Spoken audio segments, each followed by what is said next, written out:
Please, it's work for us. What are you talking about?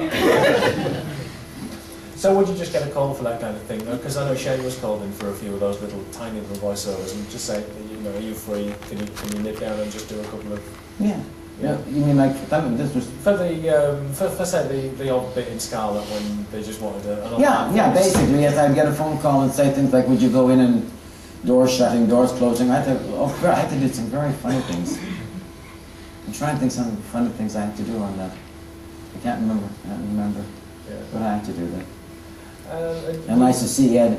Yeah. He was working. Love your hair, Ed.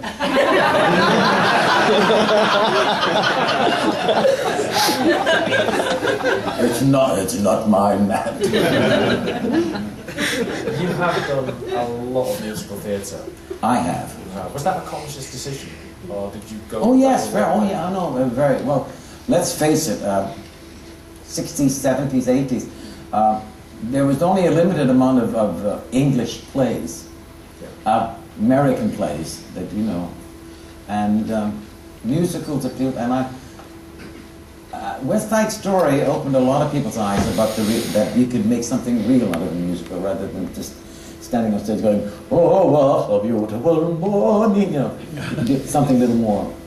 And so yes, I was in Annie at the VP in '78, 3.5 years. Yep.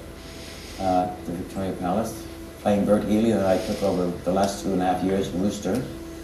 Then I went straight into a show called Windy City, which was a big hit. That was it. We ran for a year, and we won the Evening Standard Award on the Monday. And we all went Yahoo, and we got the notice on the Saturday. I know, you're thunderstruck.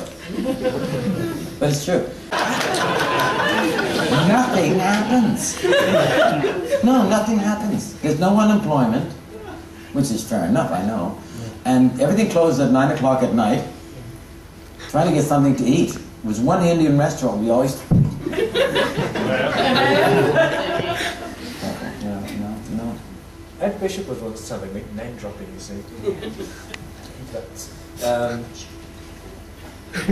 He'd done a particular play by Arthur Miller, The Price, and over the course of his career, it's a three-hander, and as he got older, he done every part in it.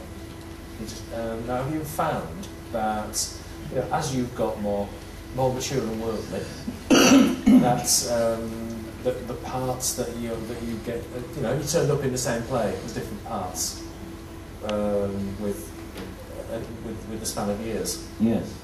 Did that happen to me with Guys and Dolls? Yeah.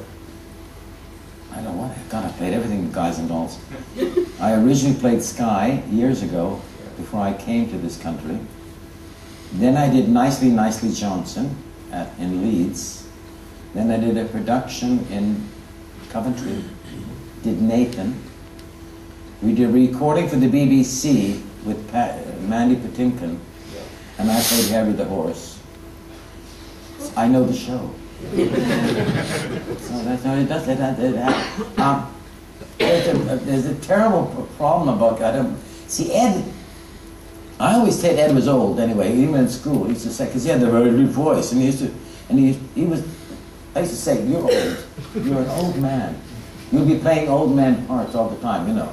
Because you know, sometimes in drama school they suddenly say, "We did a production of Antony and Cleopatra by Shaw," and they wanted me to play Caesar, who was 80 or 70 years old or something, and I was 20-something, and I said, "I can't play that." And they said, "You have to act it." I said, I can't. George can do it, and George did it, and it was wonderful. But I wasn't that kind of actor at that age. Now I am. But on the other hand, I'm a very lucky older man. I'm very healthy and I still dance, no problem, very spry. So people, when they say, my agent says, "What about Matt Zimmerman?" They say, "I thought he was dead." No. Yeah, how old is he? He's that old? Oh, well, no, I don't think they say. But we've got a nice old part of an old man. Let him come and see. So I go in, and they go, "You can't play this." I said, "I know, I don't know what." So I'm a bit of a problem at the moment. I've either got to age very badly, very quickly. How do you do it?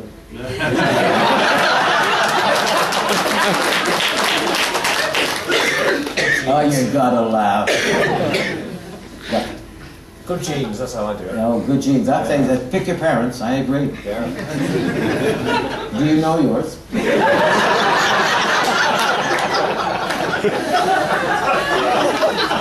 That's a long story. Did I ever meet your mother?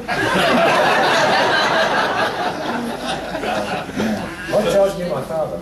Oh, did he? No. I've been meaning to do this for all the other interviews, and there hasn't been time. As it's the last one, I wonder if I could. I don't know if we have a roving mic, otherwise I'll do it. If we can just throw a few questions open to the floor. And so I couldn't get to. My wife went to the first one, which she said was fantastic. I mean, they had the marching bands outside, the household guards or whatever, something or other. And she said it was a fantastic opening night. I mean, the car came up to Piccadilly and everything. It was no, unfortunately, I was in a show. I'm trying to think what show I was in at the moment. Something, anyway, I was in a show and I couldn't make it, no. Fortunately, I would have loved to have been there.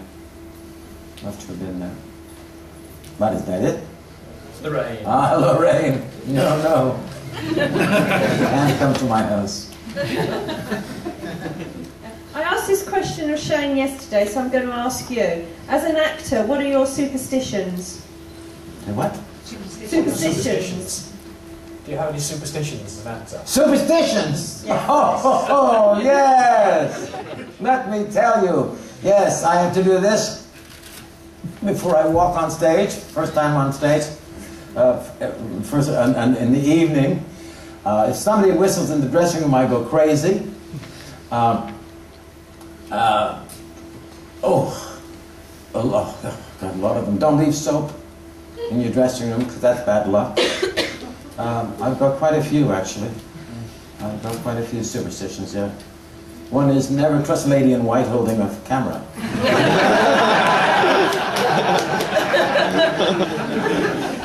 Oh, yeah, so professional. Peacock headed.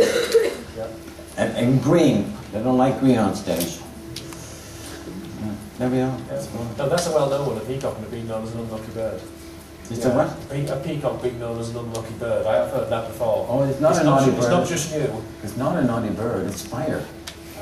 It's fire, it's to do with fire. It's connected with a legend with the bird that... Oh, the phoenix. The phoenix bird, yes. And I think it started in America, where a lot of the vaudeville shows, theaters had peacocks and they burnt down, and so they decided it was the curtain's fault. Or the peacock's fault. Fire. There you go. You're just scratching your head, aren't you? Yeah. Who's shaking their head? You've just bought a Captain Scarlet head.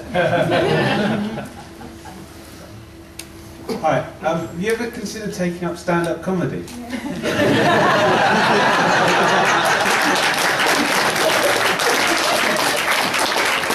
I was sitting down comedy. Well, you can't do everything. I remember doing a show called Crazy for You. And the woman, one of the big Asians who handled a lot of big stars, you know, like, anyway, a lot of big stars. I did a thing at the opening night party where I talked about the cast. Ha ha ha ha ha. And he came to me and he offered me that I should do stand-up comedy. And I said, it's too late. It's too late. It's too late. Besides, I've got enough to do with the other stuff without doing stand-up. Come to my house. I do it in my living room. We have to wrap up now. We have to wrap up. I have to say, I've had an absolute ball. God bless you, sir. No. It's absolutely Thank you very much.